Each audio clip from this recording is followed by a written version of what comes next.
عتار یعنی بۆنی عتر بۆنی خۆش ڕووی خۆش ڕووی گەش هەموو شتەکان لە دێر زەمانەوە ئەم کاروپیشەیە هەیە لە شارەکەمانە شاری سلێمانی و ناو و ناوبانگێکی خۆی هەیە ئەتوانیت پێشی بڵێین دەرمانخانەیەکی سروشتی ئەوەی کە لێرایە ئێستا ئەمە وەکو شانۆیەکی بچووک وایە ئەم خەڵکەیە بۆ لای من بەڕووی خۆشەوە بەڕووی گەشەوە و ئەمانەوێت چۆن لە کاری هونەریان لە پیشین و لە خزمەتین و لەسەر شانۆین ئەم شانۆیش ئەو شانۆیە بێ کە بە دڵی خەڵک بین لە خزمەتی جەماوەرا بین. من ئەمار پیشەی با و باپیرمە باپیرم لە ساڵی هەفتاکانەوە دوکانی بەهاراتیە دوای ئەوە باوکم دوایەوە مامم ئەجا خۆم شانازیشی پیوەکە میشێکی زۆر خۆشە زیاتر ئەمانە لە هیندستانەوەی با نەهاڕاوی ژێت لە بەغاشەوەیە لە کەرکووکی شەوێت مەندوو بە ئەچی ئەمانە ئەێنێت ئەمانە کێت هەمووی نەهاڕاوە خۆمان ئەی هاڕی ئێستا بۆ نمونە قیاسی بریانی جیایە قیاسی یاپراغ جیایە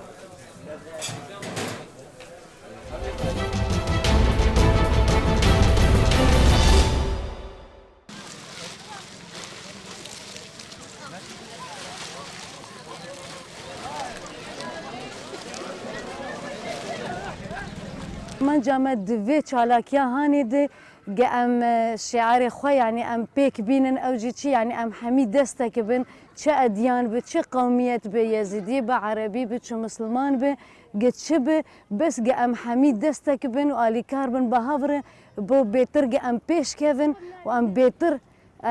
چالاکیا به هفر بکن.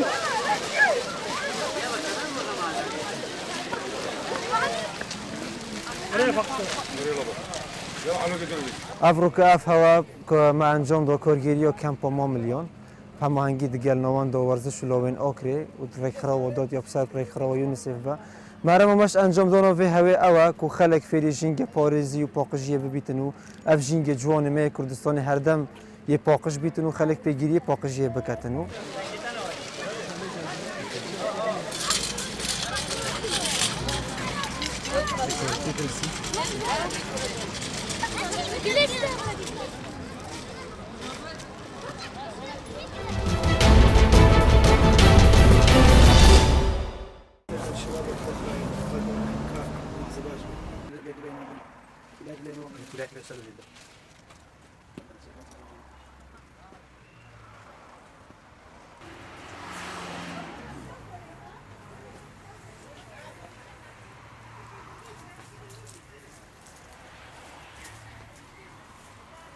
بازارەکە زۆر زۆر کزە ئەوە دوو ساری شەوەی لاتیە پارش عینەن ئەو هابوو لە بینی مناسباتی جێژنەکانەوە هابوو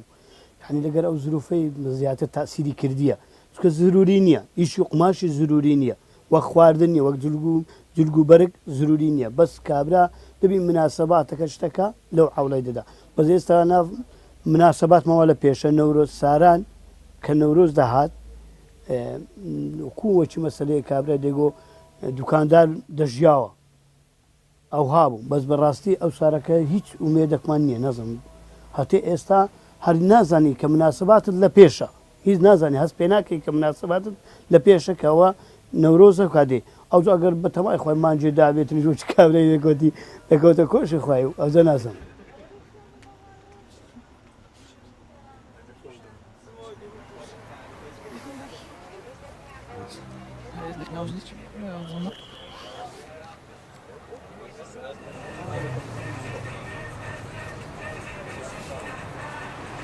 خەڵکانی ئێستا کە سەفەریان دەکرد بۆ دوبەی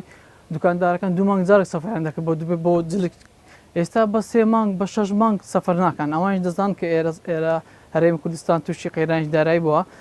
ئێستا بەس گۆڕانکای لەوەی کرایە پێشتر شتی گران دەفرۆشە ئێستا شتی هەرزان دێتە پێشتر کراس دەفرۆشە 100,000 200,000 بەس ئێستا زۆربەی 15,000 20,000 30,000 یان خەڵک زۆربەی ڕوویداتی مەکسی هەرزان دەکرێت وەکو پێویست شتەکان نافرۆشی ئێستا بەڕاستیە